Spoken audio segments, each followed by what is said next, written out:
Care के आज के इस लोकार्पण कार्यक्रम में उपस्थित कर्नाटक हाईकोर्ट के मुख्य न्यायाधीश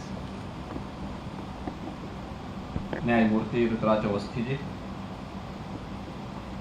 प्रदेश सरकार में मेरे सहयोगी मंत्री श्री नितिन अग्रवाल जी, असीम अरुण जी, स्थानीय विधायक डॉक्टर नीरज बोरा जी, ग्लोब हेल्थ केयर के डायरेक्टर डॉक्टर दीपक अग्रवाल जी, आज के इस कार्यक्रम में उपस्थित लखनऊ के सभी उपस्थित महानुभाव, ग्लोब हेल्थ केयर के आज के इस लोकार्पण कार्यक्रम में मैं इस अत्याधुनिक सुविधा से युक्त हॉस्पिटल के डायरेक्टर और उनकी पूरी टीम को हृदय से धन्यवाद देता हूं कि उन्होंने प्रदेशवासियों के लिए कैंसर जैसी असाध्य मानी जाने वाली बीमारी के उपचार के लिए एक अत्याधुनिक केंद्र यहां पर दिया है। स्वाभाविक रूप से आज जब स्वास्थ्य क्षेत्र में नित्य नए प्रयोग हो रहे हैं, नए आविष्कार भी हो रहे हैं और लोगों की आवश्यकता के अनुरूप शासन स्तर पर भी जब ढेर सारी सुविधाएं उपलब्ध कराई जा रही हैं, उन स्थितियों में निजी क्षेत्र भी आगे आकर के शासन की सुविधाओं के साथ जुड़ करके अगर इस प्रकार के केंद्र स्थापित करता है तो स्थानीय स्तर पर ही अत्यधिक स्वास्थ्य की सुविधाएं नागरिकों को उपलब्ध कराने में मदद मिलती है। हम लोग इस बात को अक्सर देखते थे, चाहे वह टाटा कैंसर इंस्टीट्यूट हो, अक्सर वहां पर जाने वाले मरीजों की जो संख्या होती है उत्तर भारत से बहुत ज्यादा होती थी। उत्तर भारत में भी दिल्ली में राजीव गांधी कैंसर इंस्टीट्यूट की स्थापना भारत सरकार के सहयोग से तो हुई थी, लेकिन हर एक संस्था की अपनी क्षमता होती है।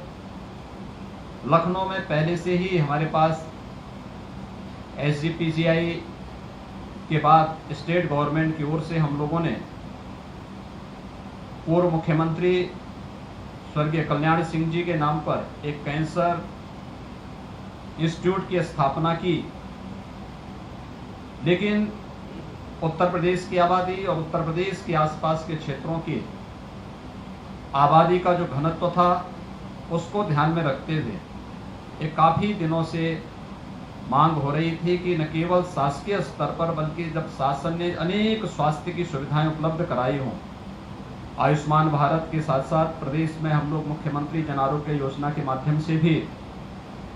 बेहतर स्वास्थ्य की सुविधा प्रत्येक नागरिक को उपलब्ध हो, 5 लाख रुपए सालाना प्रत्येक नागरिक को स्वास्थ्य सुविधा उपलब्ध कराने की दिशा में जब सरकार कदम बढ़ा रही हो, स्थानीय स्तर पर ही बेहतर स्वास्थ्य की सुविधा उन्हें उपलब्ध हो, इससे अच्छा सराहनीय कार्य दूसरा नहीं हो सकता। मैं डॉक्टर दीपक अग्रवाल को और उनकी पूरी टीम को ग्लोब हेल्थ केयर के रूप में कैंसर के अत्याधुनिक सुविधा से युक्त इस केंद्र को स्थापित करने के लिए हृदय से बधाई देता हूं, उनके इस अभिनंदनीय प्रयास की सराहना भी करता हूं। मित्रों, कैंसर के उपचार का एक केंद्र जो 200 बेडेड हॉस्पिटल यहां पर स्थापित किया गया है, अत्याधुनिक सुविधाओं से युक्त यहां पर जो सुविधाएं उपलब्ध कराई जा रही हैं, मैंने भी यहाँ देखा है, कीमोथेरेपी के वार्ड को भी मैंने नजदीक से देखा है, 4 मॉड्यूलर ऑपरेशन थिएटर भी हैं, अत्याधुनिक linear accelerator true beam machine भी है, ब्रैकीथेरेपी तक कैंसर के निर्णायक जांच के लिए पेट सीटी, गामा कैमरा, अत्याधुनिक सीटी स्कैन, MRI और मेमोग्राम जैसी सुविधाएं यहां पर एक छत के नीचे किसी भी मरीज को उपलब्ध हो सकती है। डॉक्टर दीपक अग्रवाल लखनऊ के लिए कोई नया नाम नहीं है। यद्यपि उन्होंने गैस्ट्रोएंटरोलॉजी से डीएम की डिग्री लखनऊ के ही प्रतिष्ठित प्रदेश के प्रतिष्ठित संस्थान SGPGI से ली थी, लेकिन अपने परंपरागत उस फील्ड से अलग हट करके कैंसर जैसी बीमारी के उपचार के लिए भी एक ग्लोब केयर सेंटर की स्थापना सचमुच एक सराहनीय प्रयास है। मैं डॉक्टर दीपक अग्रवाल को इसके लिए हृदय से धन्यवाद देता हूं। आज प्रदेश प्रधानमंत्री मोदी जी के विजन के अनुरूप स्वास्थ्य सुविधा के क्षेत्र में उत्तर प्रदेश आज एक नई दिशा की ओर बढ़ रहा है। मित्रों, हम एक बात को हमेशा ध्यान में रखते हैं, अंततः हमारा परिणाम हमारे द्वारा किए गए कार्यों के माध्यम से सामने देखने को मिलता है।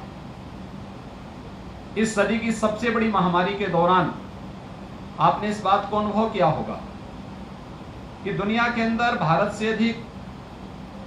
हेल्थ इंफ्रास्ट्रक्चर दुनिया के तमाम देशों में है। खासतौर पर यूएस या यूरोपियन कंट्रीज, इनके पास जो हेल्थ इंफ्रास्ट्रक्चर है वो भारत से बहुत अच्छा माना जाता है, लेकिन कोरोना जैसी महामारी के सामने इनकी स्वास्थ्य सुविधाएं पूरी तरह विफल होती भी दिखाई दी। और जब कोरोना के परिणाम सामने आए हैं तो मृत्यु दर भारत की सबसे कम देखी गई, और दुनिया के उन देशों ने जिन्होंने बड़े बड़े दावे किए थे, उन्होंने कहीं ना कहीं इस मामले में कोरोना के सामने उनके यहां सत्ताएं हिलती भी दिखाई दे रही हैं। आज मैं चीन के बारे में भी पढ़ रहा था कि वहां पर कोरोना की चौथी लहर से पूरी तरह लॉकडाउन में पूरा चीन चल रहा है। दुनिया के तमाम देशों में इस प्रकार की स्थिति है, लेकिन भारत ने प्रधानमंत्री मोदी जी के नेतृत्व में लोगों के मन में स्वास्थ्य के उन सामान्य जानकारियों के बारे में जो जागरूकता पैदा की, उसका परिणाम हमें न केवल कोरोना कालखंड में देखने को मिला, बल्कि देश ने इस दौरान अपने स्वास्थ्य की सुविधाओं को भी बेहतर करने में काफी मदद की है। आज उत्तर प्रदेश जैसे राज्य में, जिसको माना जाता था कि यहाँ पे स्वास्थ्य की सुविधाएं देश के अंदर सबसे कमजोर हैं और सबसे खराब स्थिति में है, आज उत्तर प्रदेश एक जनपद, एक मेडिकल कॉलेज बनाने की निर्णायक स्थिति की ओर तेजी के साथ आगे बढ़ा है। 2017 के पहले हमारे पास केवल शासकीय स्तर पर 12 गवर्नमेंट मेडिकल कॉलेज थे। 1947 से 2017 के बीच 70 वर्षों में हम केवल 12 गवर्नमेंट मेडिकल कॉलेज स्थापित कर पाए थे, लेकिन आज पिछले विगत 5 वर्ष के दौरान उत्तर प्रदेश के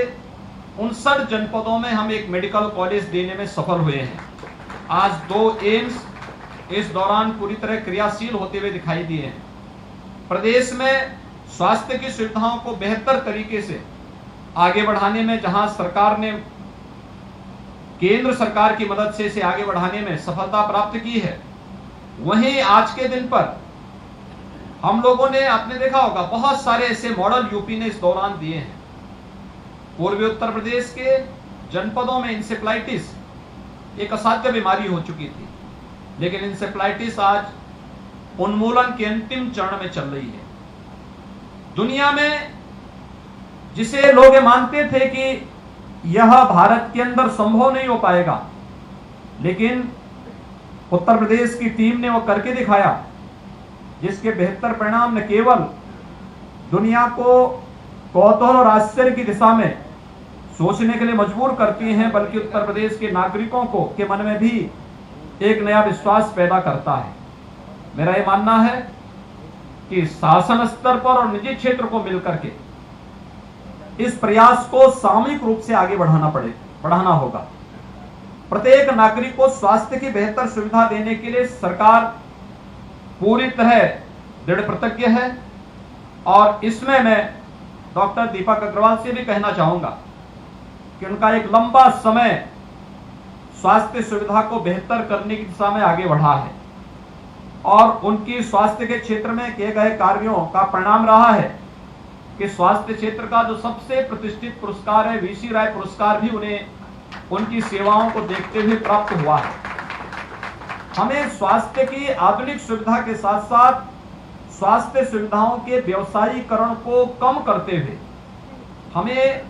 इसे कहीं ना कहीं चैरिटी की ओर भी मोड़ना पड़ेगा। और इस दिशा में एक बेहतर प्रयास अगर हम लोग मिलकर के कर सकें, आयुष्मान भारत की योजना और मुख्यमंत्री जन आरोग्य योजना से प्रत्येक हॉस्पिटल अगर अपने अपने को इम्पैनल कर ले तो ये अलग अलग सिटी के लिए उसके रेट भी अलग अलग है और एक बड़ी संख्या में लोग इन सभी सुविधाओं से, जिन्हें शासकीय सेवाओं में, स्वास्थ्य सुविधाओं में कहीं उनका नंबर नहीं आता, तो वे निजी क्षेत्र में भी बेधड़क जाकर के वहां पर अपनी स्वास्थ्य की सुविधाओं को प्राप्त कर सकते हैं। ये सच है कि जिस प्रकार की अत्याधुनिक मशीनें यहां पर लगाई गई हैं उनकी कीमत बहुत ज्यादा है और उनकी कीमत को देखते हुए, लेकिन अगर आपके पास नंबर ऑफ पेशेंट ज्यादा होंगे और आपकी यहां पर ओपीडी के साथ साथ आईपीडी दोनों में एक बेहतर समन्वय होगा तो अधिक से अधिक लोग इस सुविधा का लाभ ले पाएंगे। मैं एक बार फिर से ग्लोब हेल्थ केयर के उद्घाटन कार्यक्रम के अवसर पर डॉक्टर दीपक अग्रवाल जी को और उनकी पूरी टीम को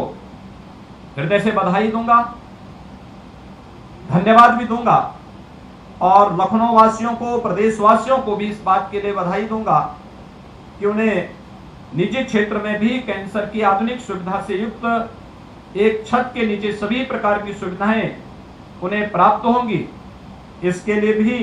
इन स्वास्थ्य सुविधाओं की दृष्टि से लोगों को एक सेंटर, जिसके लिए उन्हें दिल्ली, मुंबई या अन्य क्षेत्रों में जाना होता था, वहां न जाकर के लखनऊ में ही ये सुविधा उन्हें प्राप्त होगी। इसके लिए मैं सभी को अपनी बधाई और शुभकामनाएं देता हूं। धन्यवाद। जय हिंद।